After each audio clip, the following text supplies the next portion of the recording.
today to talk about my life. And if you have any questions, please save them to the end of the presentation.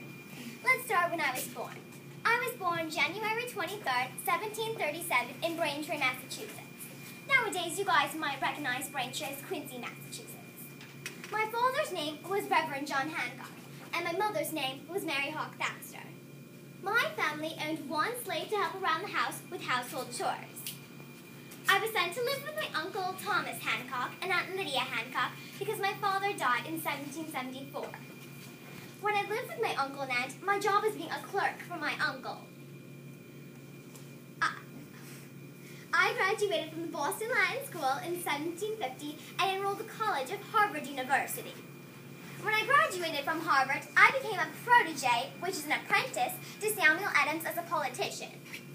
Later in life, I married a fine, beautiful lady named Dorothy Quincy. I think I brought a picture for her if you like. Here's a picture of my Dorothy.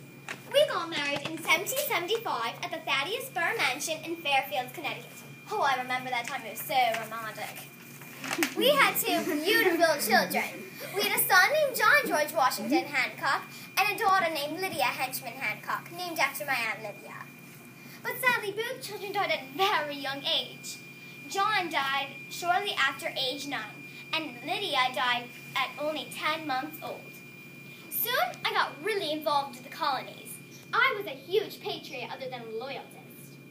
I soon became the 4th and 3rd President of the Continental Congress. Jumping ahead in a little time, a little thing I like to call the Declaration of Independence was being born.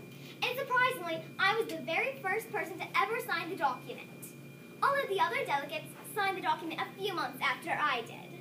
I was also the very first person to ever revise the document. Have you guys ever heard anyone say, "Put my John Hancock on it"?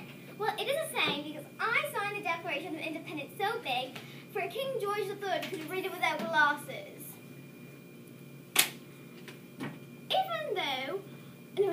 During the Revolutionary War, I was a ginormous help. First of all, I signed the document that declared America's independence. I strongly opposed the Stamp Act. I just thought that Great Britain was taking it too far with all these taxes. During the Stamp Act, I became a member of the Stamp Act Congress. It's a group of men who are patriots fighting against Great Britain. I was also a part of the Boston Tea Party. Now, even though I didn't fight physically in the Revolutionary War, I was still a huge help with winning our nation's independence we have today. After the Revolutionary War, I became the 1st and 3rd governor of Massachusetts. I sadly died October 8th, 1793, because I had a disease called gout at age 56. Thank you for listening.